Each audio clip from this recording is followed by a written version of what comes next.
There is certain dichotomy the way art is perceived in our world today. On one hand, it enjoys very high status. Pretty much everyone believes it has a lot of value, it has to offer a lot, and yet, a lot of times, our encounters with art, they don't go as well as they might. When we go into museums or art exhibitions, quite frequently we feel underwhelmed, even inadequate. We don't understand what's going on there, and sometimes we even blame ourselves that probably our understanding of art is not very well refined. But that's not really the problem. The problem is in the way art is taught, sold, and presented to us in this world. This is what the book called Art as Therapy argues.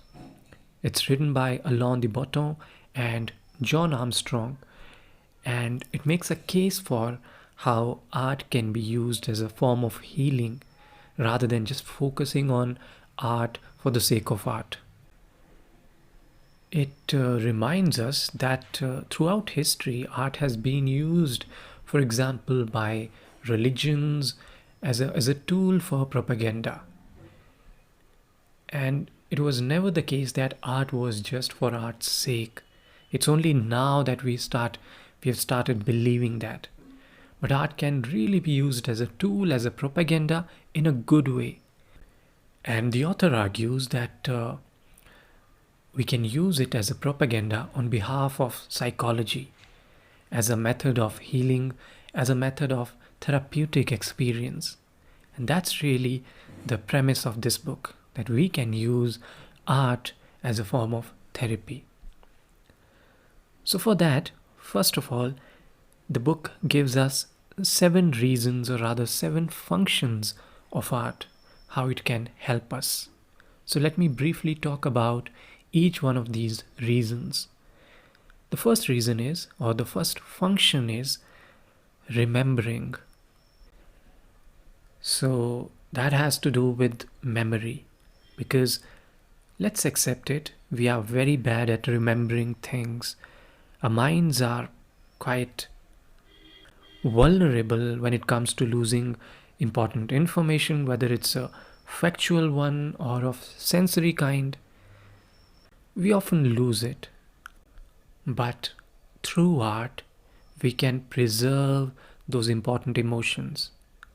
Photography is a very good example. We all do that. We all take pictures. And through those photographs, we preserve those memories, those moments. And that's really art does. The difference, though, between any ordinary photograph or, say, any work of visual art would be the artist would preserve not all the information of that moment, but very important ones, the significant ones that will touch our emotion directly. In fact, it is a way of preserving experiences. So, through art, we'll be able to preserve that experience, and when we go back to that artwork, we can have that experience once again. And this way, it helps us remember the important experiences, important events, and that's certainly of great value. The second function of art is hope. And art gives us hope through its beauty. The author says that if the world was a kinder place, then probably we won't need these beautiful works of art. But since it is not, it is far from that, we need from time to time this beauty, this some kind of idealized version of the world and the life itself. That gives us hope to aspire for something beautiful, something you may say even perfect. It's never going to be perfect, but we can only hope. And that's the kind of hope art gives us. The third important function is It teaches us how to deal with sorrow, because it's inevitable we are going to suffer in this life. That's kind of guaranteed. So many religions talk about this, that suffering is very, very important and unavoidable part of life. But what art does is it allows us to suffer more successfully. Now, what does that mean? Suffering successfully. And this is where tragic art really helps. First of all, the idea when we encounter tragedy in art is not that we get further depressed by it. No, that's not the point here. The point is, a lot of times when we are suffering, sad things are happening to us, they become worse because we feel we are alone in our suffering.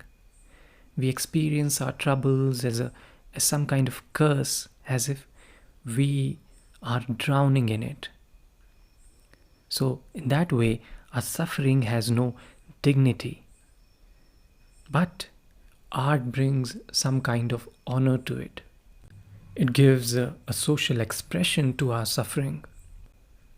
So, in that sense, the work of art, it functions more like a kindly voice, and it says to us that I see you. I see you as you hope to be seen. I see you as worthy of love. So it's like there's a person, the artist in this case, who understands us, who understands our suffering. And through this work of art, the artist is connecting with us, talking to us, consoling us. And that really helps in our sorrows. Then the fourth important function of art is rebalancing. Well, first of all, we have to admit that most of us are not entirely well balanced, whether our psychological histories, relationships, work routines, all these things, even our emotions, they incline pretty much in one direction or the other. We may, for example, we may have a tendency to become too complacent or maybe too insecure. Sometimes we might become too trusting or we might become too suspicious. We can be too serious or too light-hearted. So what art does is it very quietly it puts us in touch with certain concentrated doses of our missing proportions, missing dispositions, and it brings that sense of balance in us. Then comes the fifth function, and I think it is probably the most important one. It is self-understanding. Once again, we have to start with this confession that we are not really transparent to ourselves. We have certain intuitions, maybe suspicions, some kind of mixed emotions and hunches, but all of them, they resist some kind of simple definition. We have moods, but we don't really know them. So what art does is it helps us gain that clarity. It acts as a mirror. We can see our reflection through other characters, through other images, through other works of art. Then we can understand ourselves better. Those emotions, those things come out when we experience art, which we might have buried otherwise consciously or unconsciously deep inside us. It can be a tricky task. We might think that we can understand ourselves by talking to ourselves, maybe sometimes working on a journal, but alone it's such a tedious task. It's very hard to start, forget about completing this task. And then the other idea is to speak with other people, and through them, through those conversations, we might understand ourselves better. That also helps, but also it limits us in certain ways, that Because first of all, we might need a person who we can trust fully. With that person, we might hesitate at certain points, because when we ourselves don't know our emotions, how will we even share, even if we find such a trustworthy person? So that way it's quite challenging. But what happens with the works of art, even though they are literally the objects, they are not living beings, but in front of them we can be ourselves. The emotions just come out. You listen to a piece of music or you see a painting, the emotions, you don't even have to try. Those emotions just come out. The things, the message that the work of art is trying to convey, it just hits you, it connects with you. And that's really the point here. Then the sixth point is, the sixth function of art is growth. A lot of times, especially in social settings, when we are interacting with the other people, we can get defensive when it comes to the growth, or we get a contrarian view. It almost feels threatening, and we try to defend ourselves. We try to resist this change. So in that sense, engagement with art is much more helpful. It is useful, because right there, it just helps us in overcoming this defensiveness, and we feel more open about ourselves, our fears, our insecurities, something that we might not admit in front of other people. And then through the beauty, the sheer beauty of the work of art, we are inspired to move towards perfection, towards something higher. We might want to transcend ourselves. So that really, really helps. If we want to grow, good art really helps. Then this seventh point, appreciation. Now, one of our major flaws, generally speaking, and it's also one of the main causes of our unhappiness, is that we find it hard to take note of what is going around us. We're not always mindful. So we suffer because we quite often lose sight of the value of what is before us, and we desire, sometimes unfairly, for some imagined attractions of another world. We miss what we have right here, right now. We don't see those things, we don't take notice. And through art, we are able to take notice of those small things that are all around us. The artist, with his or her eye, make us see what is around us and how beautiful, how valuable it is. But we just overlook it. And it happens all the time. Whether you are on a bus journey, whether you are sitting in a park, or you're just at the office, wherever you are, whatever you're doing, it's quite natural that you lose track of your surroundings. You don't always appreciate what is around you. But art helps us preserve those simple things, and we can see and find beauty in them through art. So it's a very good reminder that we should appreciate what we have. It's just that right now we may not have the eye to see the beauty in it, but through art we can develop that eye. So to recap, let me go through these points once again, one by one. The first function of art is to help us correct our bad memory and remember good things, preserve them. The second one is to find hope. The third one is that it's a source of dignified sorrow. We can experience sorrow or suffering more gracefully.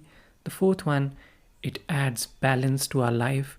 The fifth one, it's a guide to self-knowledge, self-understanding.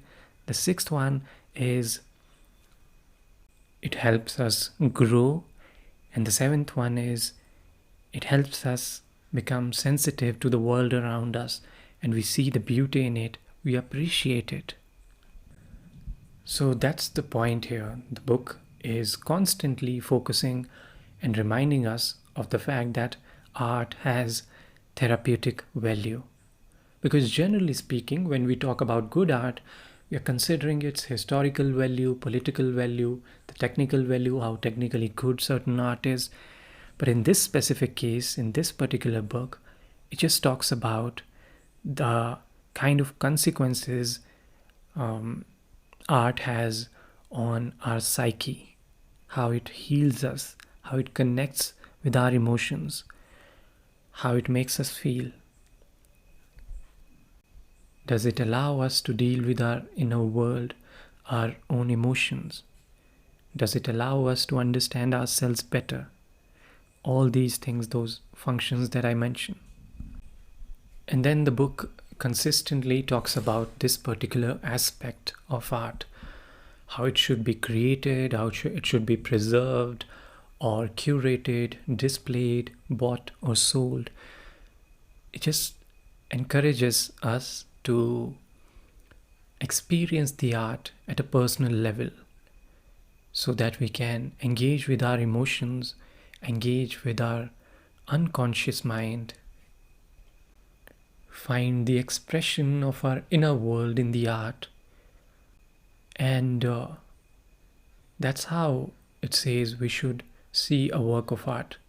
It might happen that somebody shows you a brilliant painting and you cannot identify it well, you cannot understand it well, and that's perfectly all right.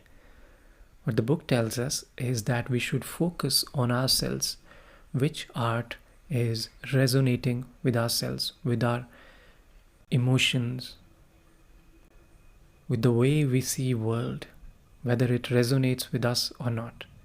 That's very simple, right? Coming to the very basics of it, just the aesthetic value and seeing the depths of it through that lens. So we don't have to worry too much about the technicalities or reading about the history or the politics of it.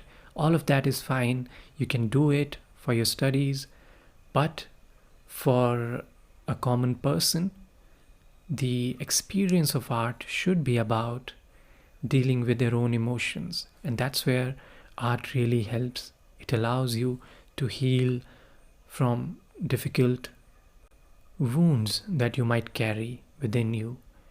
It allows you to work on yourself. It allows you to gain emotional clarity, emotional intelligence. So that's what it shows us. That's what it encourages us to do. So I hope if you get a chance to read the book, I hope you will enjoy it. The book, as I said, it's called Art as Therapy. And it's got so many beautiful illustrations. So many works of art have been illustrated here. So I'm sure if you are a sucker for good art, just like me, you're just going to love it. So with that, I'll take your leave, and I'll catch you the next time with more interesting conversations on books. And I would especially want to focus on this healing aspect of art and literature. So I'll catch you the next time. Thank you very much for listening.